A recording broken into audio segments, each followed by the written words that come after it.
El devenir de la historia nos traslada a los siglos del oscurantismo, el medievo, donde la religión, en nombre de Dios, determinó cómo se piensa y cómo se vive, y sirvió para mantener durante 2 siglos el poder de la Iglesia sobre los bienes terrenales y de los cielos.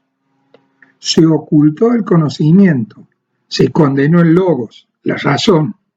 Vale recordar el juicio a Galileo Galilei, que estudiando a Copérnico afirma que la Tierra gira alrededor del Sol, contradiciendo la teoría geocéntrica.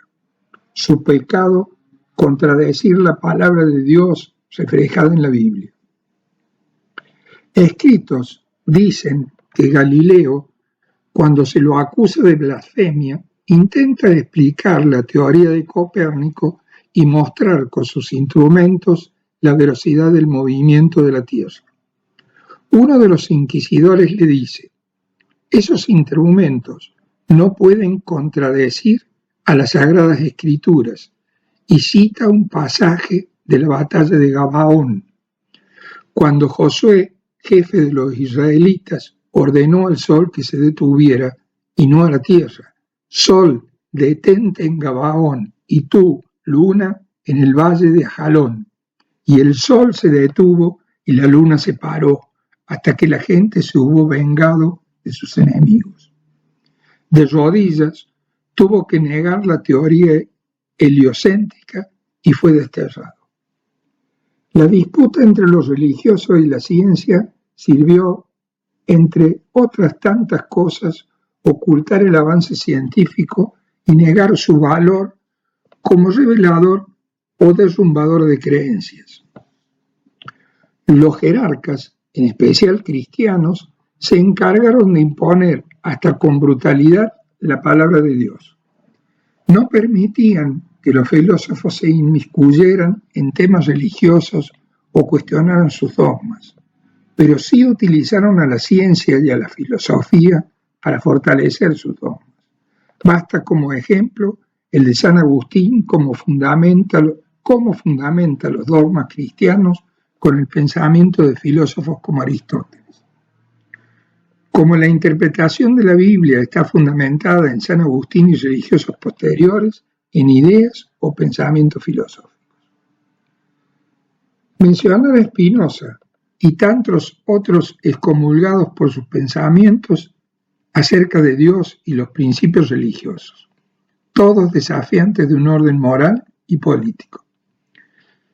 Spinoza, con su visión de un Dios totalizador que es un todo y que es extensión en cada cosa y ser del universo, que es la unidad y que es el todo. Dios es naturaleza.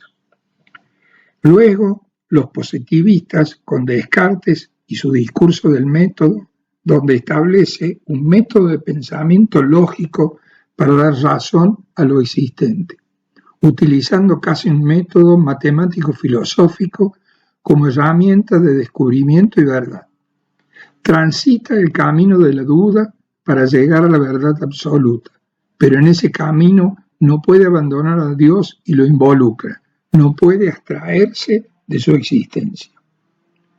En la filosofía moderna y en el pensamiento de la época prevalece la idea de que las cosas de Dios son ámbitos de la religión y que la filosofía debe abordar su problemática como validar que Dios y la religión es una cuestión de fe y la ciencia debe ocuparse de las cuestiones terrenales.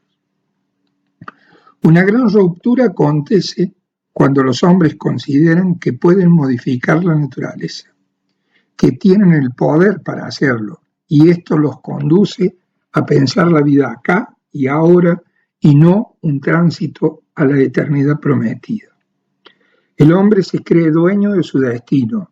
El hombre ha matado a Dios como sentido de su vida. Nietzsche le da contenido a este devenir. Cuando Nietzsche se refiere a Dios, se refiere al Dios de la religión, particularmente del cristianismo, pero también a todo aquello que puede sustituirle, porque en realidad Dios no es una entidad, sino un lugar, una figura posible del pensamiento, se presenta lo absoluto. Dios es la metáfora para expresar la realidad absoluta, la realidad que se presenta como la verdad y el bien, como el supuesto ámbito objetivo que puede servir de fundamento a la existencia por encontrarse más allá de ésta y darle un sentido. Todo aquello que sirve a los hombres para dar un sentido a la vida, pero que sin embargo se pone fuera de la vida, es semejante a Dios. La naturaleza, el progreso, la revolución, la ciencia, tomadas como realidades absolutas, son el análogo a Dios. Cuando Nietzsche declara que Dios ha muerto, quiere indicar que los hombres viven desorientados, que ya no sirve el horizonte último en el que siempre se ha vivido, que no existe una luz que nos pueda guiar de modo pleno. Esta experiencia de la finitud, del sentirse sin remedio desorientado, es necesario para empezar un nuevo modo de vida. Para Nietzsche, con dicha muerte, podemos vivir sin lo absoluto, en la inocencia del devenir. De ahí que la muerte de Dios sea la condición para la aparición del superhombre. El legado punitivo, castigador y ordenador de lo divino de lo religioso, deja de ser para el hombre la razón de sus actos, de su conducta, y esta libertad de pensamiento lo lanza al conflicto que deberá administrar para que su libre albedrío sea el motor de sus actos en absoluta libertad responsable para con su vida y la de los otros. Hume, en su libro Diálogos sobre la religión natural, conversa sobre la existencia de Dios, fundamentando su visión sobre Dios y la religión.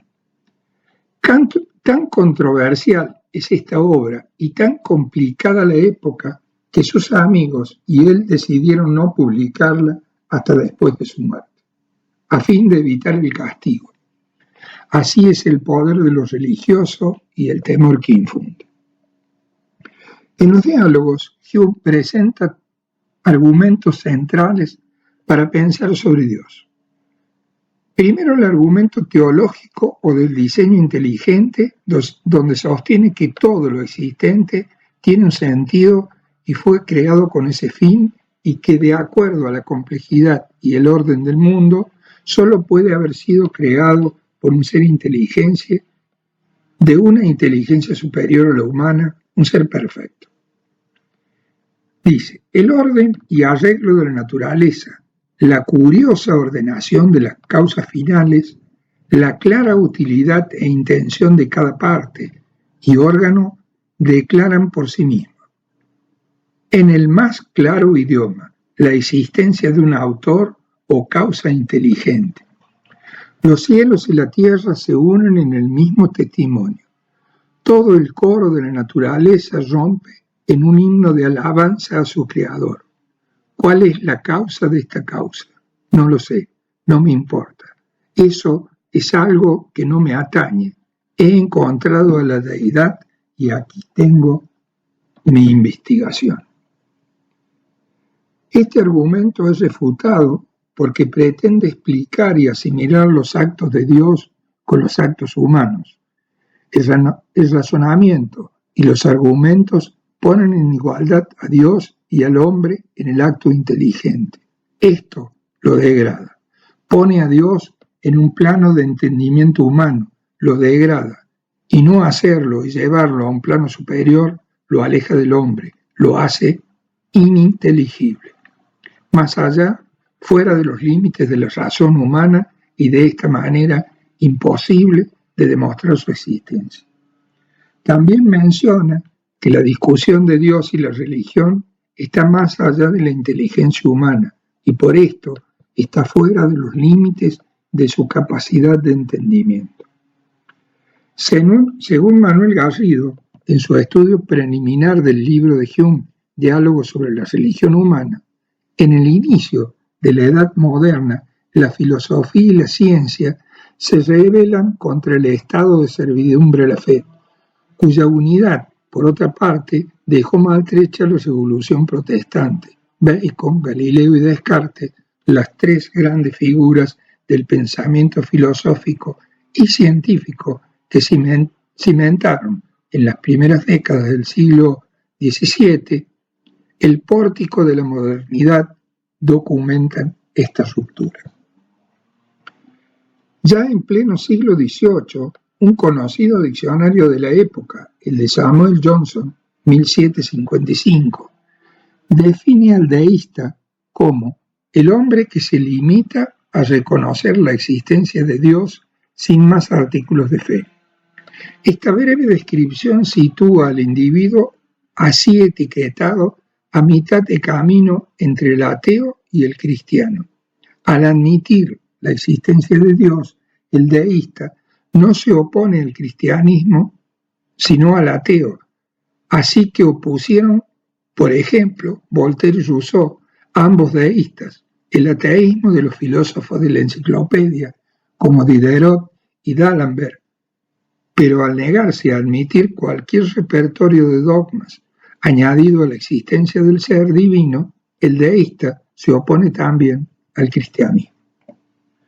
Surge así el pensamiento filosófico moderno, un Dios sin religión. En el devenir de la historia aparecen pensadores, filósofos materialistas y existencialistas. Los primeros, representantes de la escuela de la sospecha, no niegan, pero dudan de la existencia de Dios. Hume intenta justificar su existencia con el fundamento de la afirmación a priori, y luego fundamentar racionalmente. Kant sostiene que no hay razonamiento con un argumento a priori, que no se puede probar lo que está más allá de la razón de lo existente. Dice que no se puede probar la existencia de Dios porque los atributos de la divinidad no son accesibles a la razón humana. Con Marx se refuerza esta idea y reafirma la idea de la negatividad de los dogmas religiosos sobre la humanidad. Freud afirma que la religión es una amenaza para la libertad y la verdad. En su libro, El futuro de la ilusión, lo expresa con claridad. La religión es una neurosis universal de la humanidad. Esta surgió igual que la neurosis obsesiva de los niños, del complejo de Edipo, de la relación del padre, o lo que es lo mismo, la pensaba como una ilusión que intentaba cubrir los deseos más primitivos de los seres humanos.